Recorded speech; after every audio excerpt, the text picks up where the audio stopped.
Hey, deserving listeners, Ultimatum, Queer Love. Let's watch. And like, it's made me better for Pilar, and that's like really all that I wanted.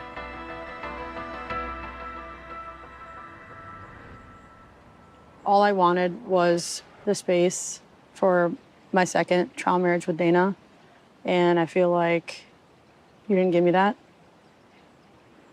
It was disrespect towards us, and if there's anything... Okay, so Megan is saying that Haley was disrespectful because she texted Megan when they saw each other at the dance club. That was disrespectful to Megan and Dana. I think it would be disrespectful if Haley were to demand or something that Megan hang out with Haley, but just to say, hey, I see you in the room. I don't want this to be weird. And you could also see Haley worrying, since Haley wanted to be with Megan, that Haley would worry that if she didn't reach out, that Megan would misinterpret it as Haley hating Megan. So there's that. But anyway, this is a continuation of the sentiment that Megan had earlier. To be in the future with us being in each other's lives as friends, then I feel like you owe her an apology. Oh, Dana, an apology. Haley needs to apologize to Dana for texting. That's what they're talking about, right? They ran into each other at the dance club, and they were both not approaching each other to respect each other's boundaries, and also it's just a weird situation. Instead of leaving, which would have been the recommendation that I had, because what good could come from you being in the same dance club? But at least I think it was a dance club, some kind of thing. Anyway, and then for Haley, she's like, oh, a couple drinks in, oh, I hear this song, I'll just send a little quick text, and then, and it's fine. Megan said, I don't want to talk to you. So it didn't sound like Megan said, but I do want to talk to you after this trial marriage is over. I don't know. But to say that Haley needs to apologize to Dana, I don't know. Maybe I'm missing something. For not giving me the space. I would never let someone in my life treat me the way that you've treated me. And I don't want you in my life in any capacity. Yeah, I don't think any of us thought that Haley and Megan would be friends, but I think that it makes sense that Haley would feel this way. But I think a lot of this is people getting swept up in the moment. I don't think anyone is nefarious at all. I think there's a little bit of game playing from Megan and Dana as they try to blame others instead of just saying, I don't think I'm into you as enough or something. Dana was telling Mel that Mel was playing a game when Dana doesn't want to be with. Anyway, I've already been over it. But for Haley, it makes sense that she would feel this way. But the way that I see it, I think Megan went into, well, one, she didn't want to be on the show. She was requesting to leave the show, and Dana pressured her to stay on the show. Presumably pressured her to go on the show in the first place. I don't know. And so for Megan, she goes into the trial marriage thinking, I don't know. But because Megan, as she puts it, has a hard time asserting herself and has a hard time dealing with situations where there's some pressure from others, even if there isn't overt pressure coming from someone, there's just maybe some unspoken pressure that she feels, even though Haley wasn't pressuring her to become more involved with her during the trial marriage. But at any rate, Megan, I think, is at the beginning of really trying to figure out who she is, how she feels, what she wants, what it's like to be independent, and had some freedom from Dana and was with Haley. And, they had some chemistry, and they had love for each other, whether that was being in love. Haley was in love. And I think Megan was overwhelmed with feelings and felt love, but not in love, or not the sort of love that is forever or something. Anyway, and then goes back to Dana and is trying to sift through. It's confusing.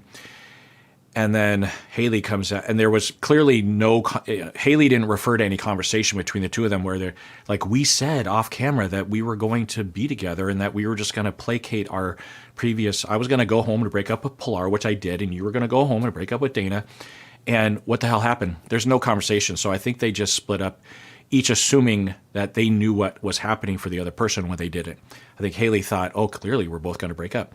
That didn't happen. And I think for Megan, she either just didn't really think about it much because of the whirlwind, or she's not used to the scenario because it's kind of a weird scenario, or she thought, well, we're both going back to our partner, and that's that, or I'll cross that bridge when I get there. I don't know. But I think I think I understand where both were coming from, and there was a lack of explicit communication and some misunderstanding that happened, which, it doesn't really matter because since Megan wasn't into Haley post-trial marriage, then it doesn't really matter. Okay.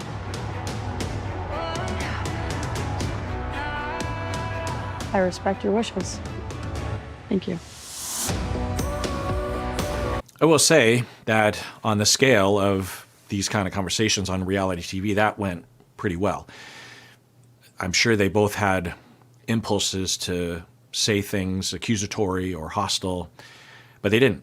They kept it quick, and I often think that when I'm watching these shows of just like in and out, say, establish what you want to establish, say only that, and then get out, especially on camera.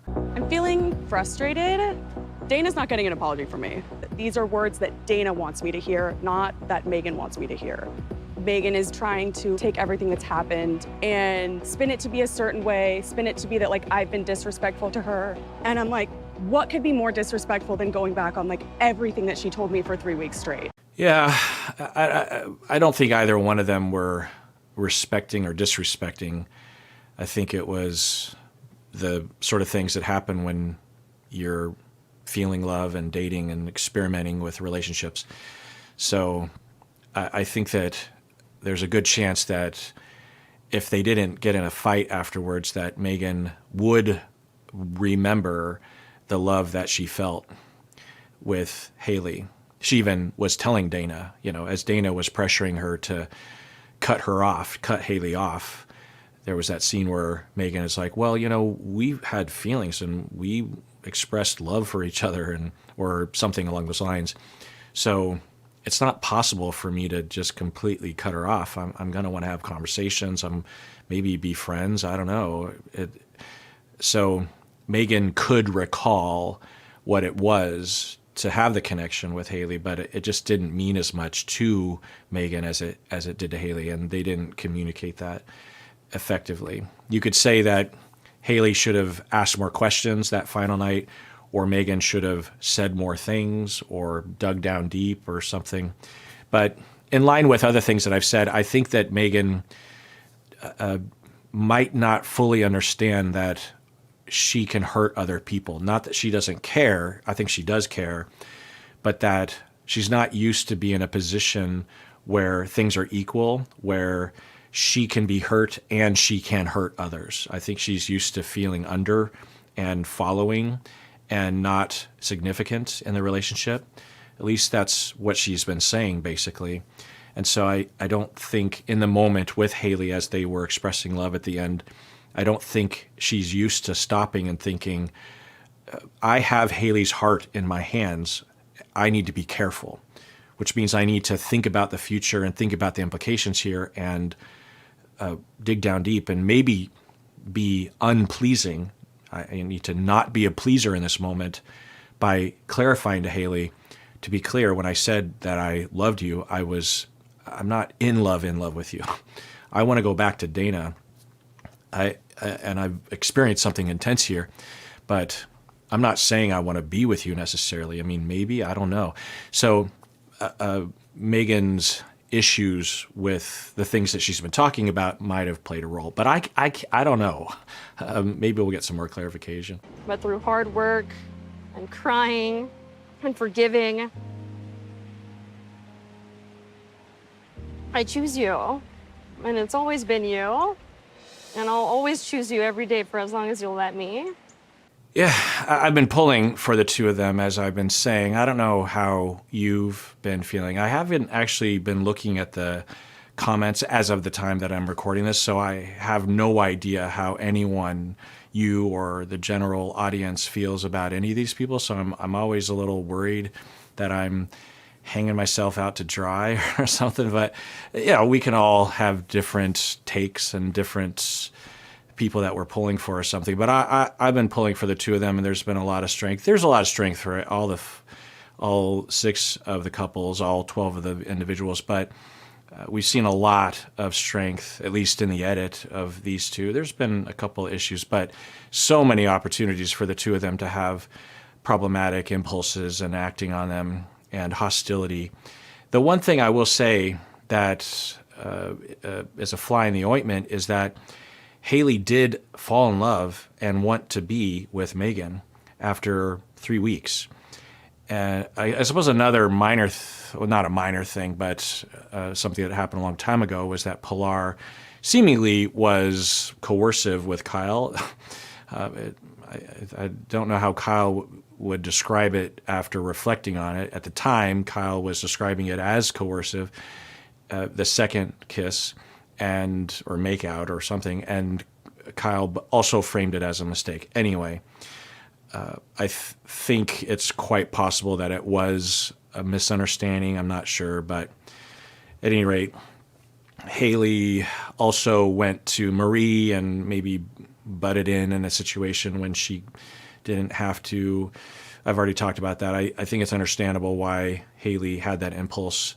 But anyway, so for Haley, she did just 3 weeks earlier tell Megan that she was in love and then immediately went to Pilar and broke up with her, indicating that Haley wanted to start a life with Megan, and was talking at the time when she fell in love with Megan in that last night, that Haley was saying, "I've never felt this way before," meaning I don't feel this way and have never felt this way with Pilar. Now, it's possible that, after 10 years, of course, you just don't feel that heavy romantic feeling that you have in the beginning. And it's possible that she was swept up in the moment and that she didn't remember feeling that feeling in the past. It's also possible that Haley would think, well, I did feel that a long time ago, but I'm swept up in the moment. I'm really in love. It's overwhelming. Anyway,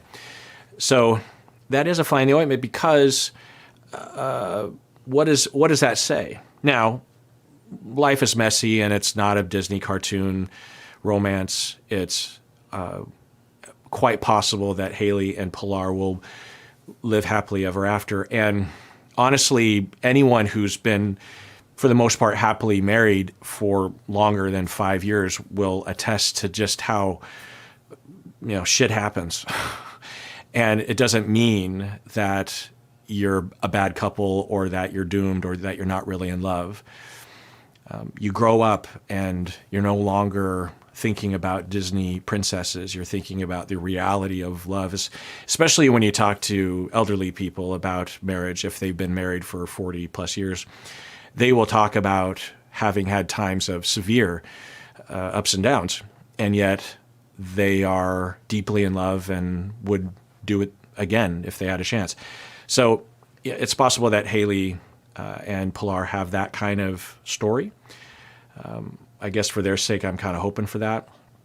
But it's also possible that, because Pilar was also expressing a lot of uncertainty. Now, the way that they're framing it now, I haven't been showing it. Pilar has been basically framing it, and it's quite possible this is true, that Pilar was framing it, or she has been framing it lately, that the reason why she was not agreeing to get married was because of her parents and her family, her mom, not accepting their relationship, and that Pilar was letting that infect her mind, or it was a barrier to moving forward or something. And she doesn't want that to happen. Or she was internally struggling with handing herself over to Haley because she was worried she was being disloyal, or she was resisting, or I don't know. So there's some kind of connection there, which we could imagine. I mean, it's not a strange connection, but Pilar, whereas in the beginning of the season, Pilar was mainly framing it, at least verbally in the edit, that she was wondering what it would be like to date someone else. Now, maybe she has that answer, but, her and Kyle didn't date.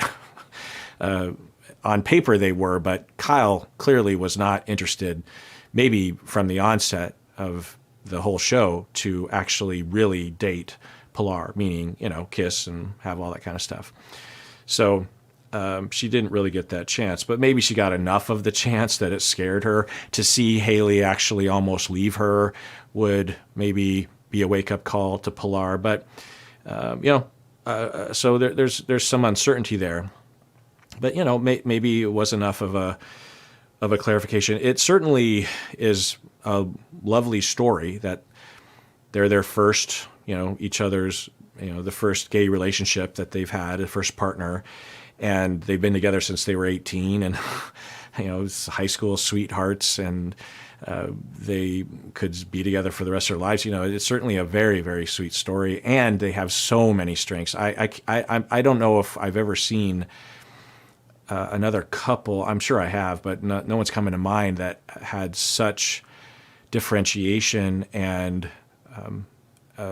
healthy emotional expression. It was hard, really hard for Pilar, and really hard for Haley to break up with her. It was rough. And Haley was upfront, honest, and the way that Haley handled the Megan situation, it's hard to navigate that perfectly. But yeah. Now I'll say that there's a chance that Haley will actually say no, or will say, "I don't want to get engaged yet. I just want to give it some time." In fact, I would recommend that, honestly. And engagement, you can be engaged for the rest of your life. It's no time limit, but I would. It's possible that Haley might even break up with Pilar. I don't think that'll happen.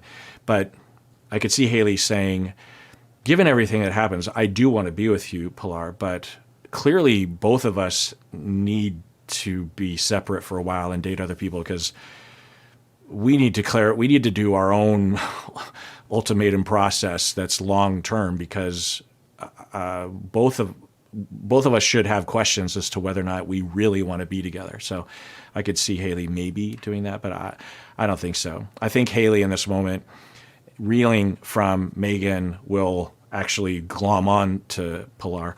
And Pilar, I think, is glomming on to Haley, maybe because of losing Haley, but also because of her experiences with Kyle. Kyle was nothing like Megan, but I think Pilar feels like, ugh, I don't like that. Come back to me.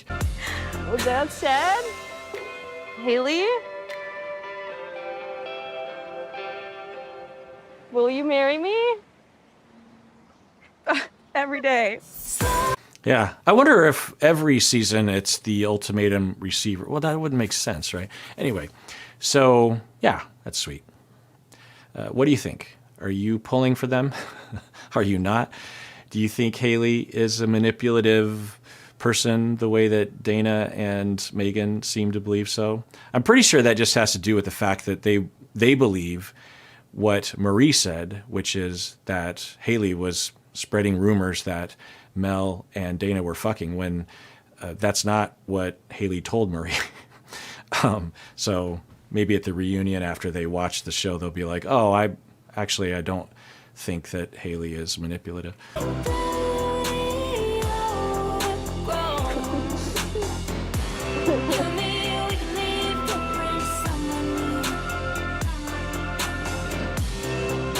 I'll also say that there seems to be chemistry, I think particularly from Pilar. I think Pilar is a bit of a horn dog. That's the word that came into my mind, meaning that there was that moment when they were breaking up and they were kissing goodbye, essentially, and Pilar started to kind of do something with her shorts, like kind of get in there, and that that ease and that familiarity and that chemistry after 10 years. You know what I mean? So I don't know how Haley feels about it, but there has been some indication that the two of them do have that kind of spark, if you will. All right, well, that does it for that episode. Everyone out there, please take care of yourself because you deserve it. You really, really, really do.